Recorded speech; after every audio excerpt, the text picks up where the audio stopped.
Tak terasa kita sudah ada di dalam penghujung tahun 2020. Begitu banyak warna yang Tuhan berikan dalam kehidupan kita. Begitu banyak gaya, begitu banyak segala sesuatu yang membuat kita tahu bahwa semuanya itu Tuhan kerjakan untuk kita.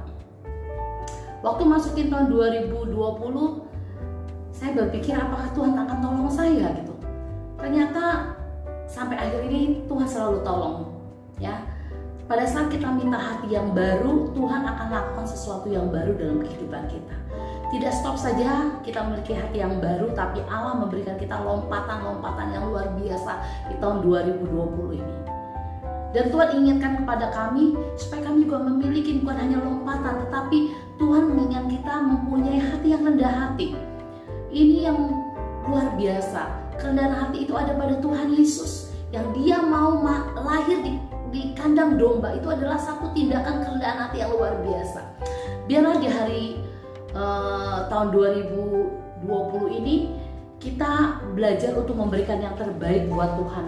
Apa sih yang kita mau berikan dalam pelayanan kita sebagai guru sekolah minggu, pelayanan kita sebagai guru kepada murid-muridnya? Kita harus memberikan sesuatu yang spesial. Yaitu apa? Kita buka ya kadonya.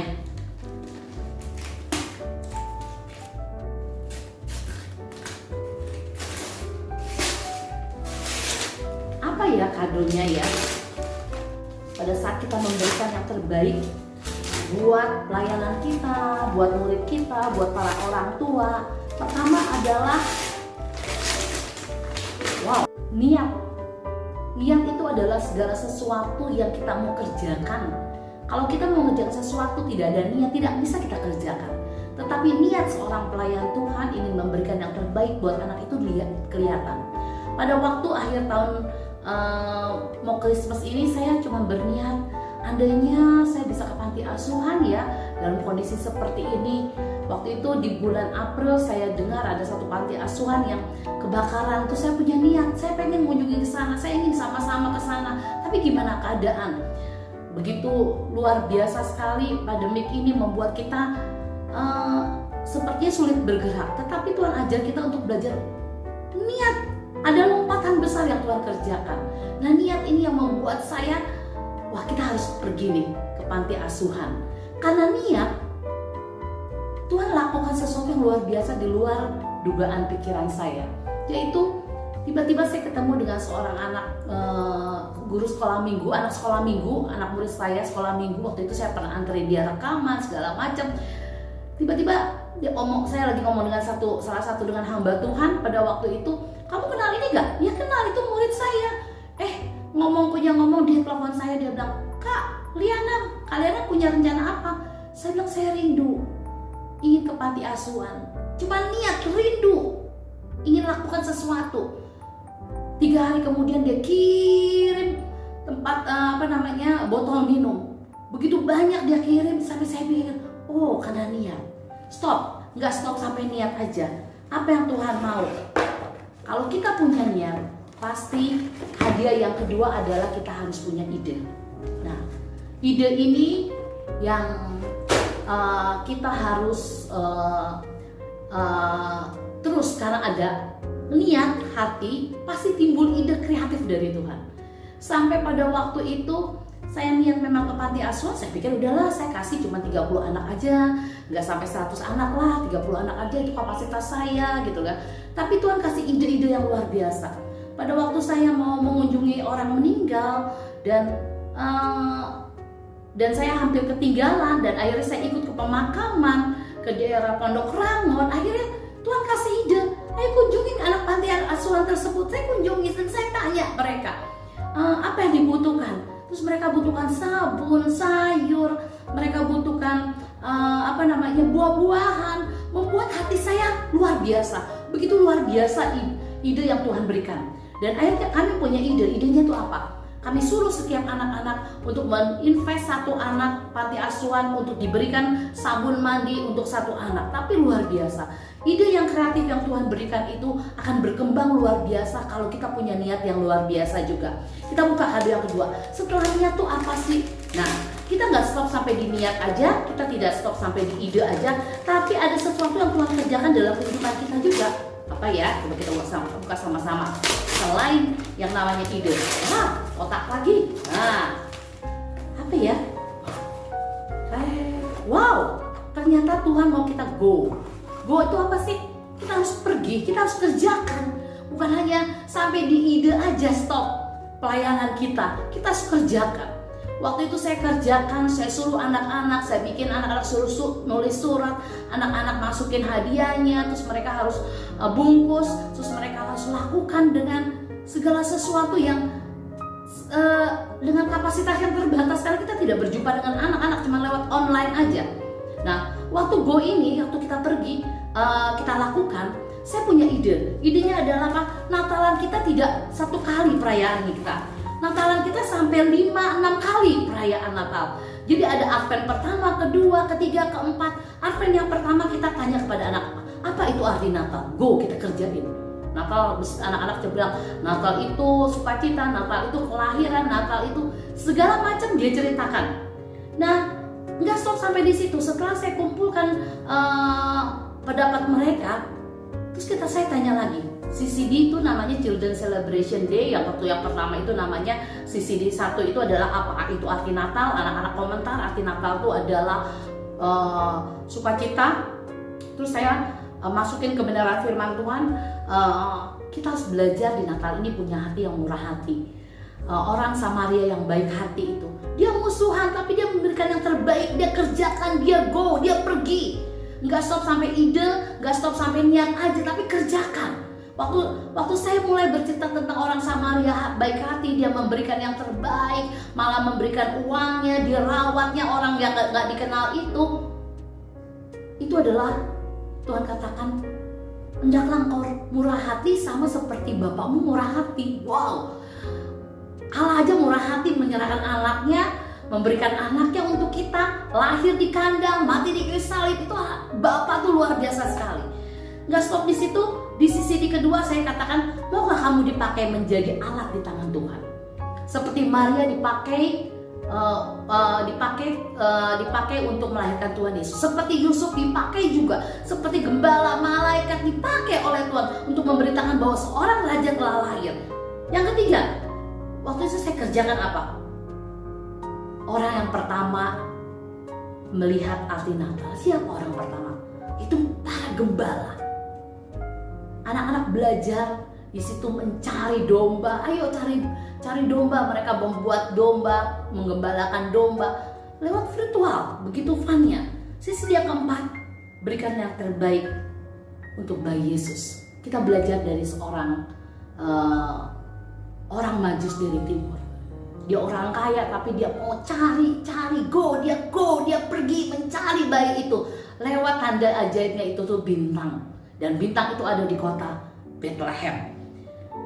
Dan saya mengajarkan pada anak sisi yang kelima itu bukan hanya yang indah-indah, tetapi di Natal itu ada pengalaman yang tidak menyenangkan. Apa itu pengalaman yang tidak menyenangkan? Bayi-bayi dibunuh karena keangkuhan Raja Herodes. Saya ceritakan seperti itu, bahwa begitu spesialnya anak-anak di mata Tuhan, begitu terancamnya jiwa anak-anak.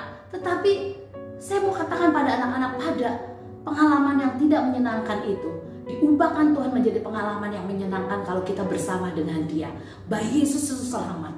Bayi itu diungsikan ke Mesir dengan membawa emas dan kemenyan dan mau persembahan dari para orang Majus itu. Itu pengalaman yang tidak pernah terlupakan. Saya yakin sekali. Dan terakhir saya mengajak anak-anak, yuk kita mau jadi Natal di hatiku. Apa Natal di hatiku?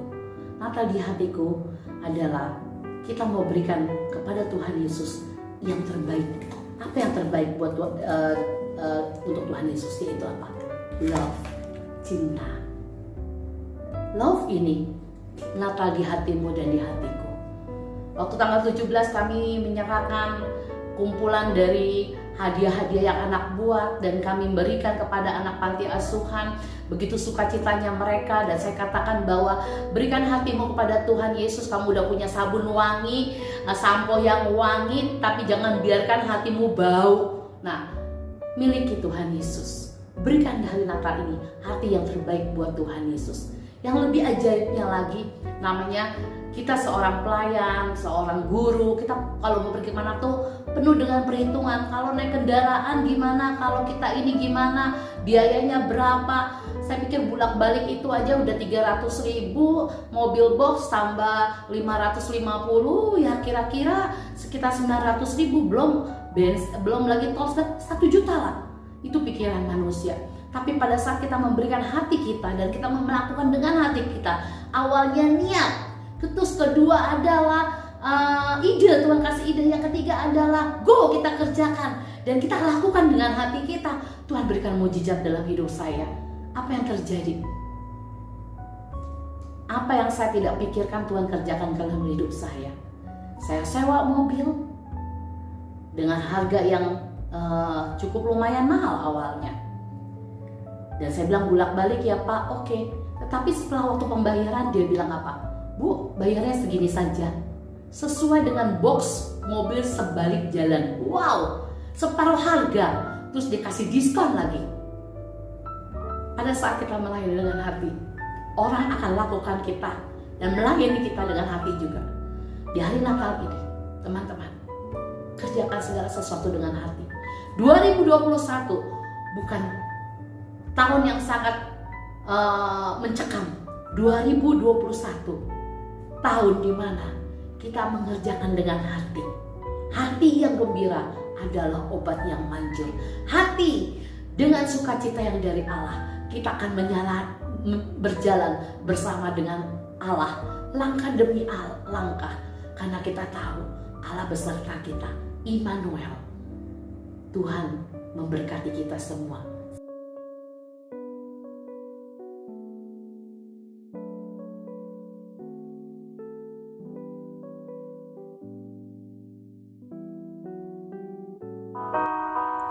Bapa di surga, terima kasih untuk tahun 2020 yang Tuhan percayakan kepada kami. Kami berdoa Tuhan untuk setiap anak-anak CFD ya Bapa. Kami mengucap syukur kalau mereka di akhir tahun 2020 ini mereka bisa berbagi untuk teman-temannya. Terima kasih Tuhan. Biar Kau taruh untuk setiap anak-anak kami Tuhan, hati yang selalu mengasihi Engkau, hati yang takut akan Engkau, hati yang selalu setia kepada panggilan-Mu menjadi anak Tuhan. Kami serahkan Tuhan anak-anak kami dan keluarga anak-anak kami ke dalam tangan-Mu ya Bapa. Biar kami bisa memasuki tahun 2021 ini berjalan Tuhan dengan sukacita yang dari Engkau. Dan kami selalu mengucap syukur dalam setiap keadaan kami Tuhan. Dan kami ingin memiliki hati yang benar-benar sungguh-sungguh mencintai Tuhan. Baik dalam hati kami, pikiran kami, perbuatan kami, perkataan kami. Tuhan, kami serahkan Tuhan setiap keluarga besar JFD ke dalam tangan-Mu ya Bapa. Biar kami memiliki Tuhan hati yang berintegritas kepada Engkau ya Bapa. Dan ajar kepada kami di tahun 2021 kami tetap terus Tuhan takut akan Tuhan, tetap setia, tetap rajin, tetap melakukan yang terbaik apa yang Tuhan mau dalam kehidupan kami. Kami mau blessing mereka, keluarga mereka, orang tua mereka di dalam nama Tuhan Yesus. Kami berdoa buat bangsa kami juga Tuhan. Kami berdoa untuk setiap anak-anak Indonesia. Kami mau Tuhan berjalan, melangkah bersama dengan Engkau. Pegang tangan kami terus ya Bapa.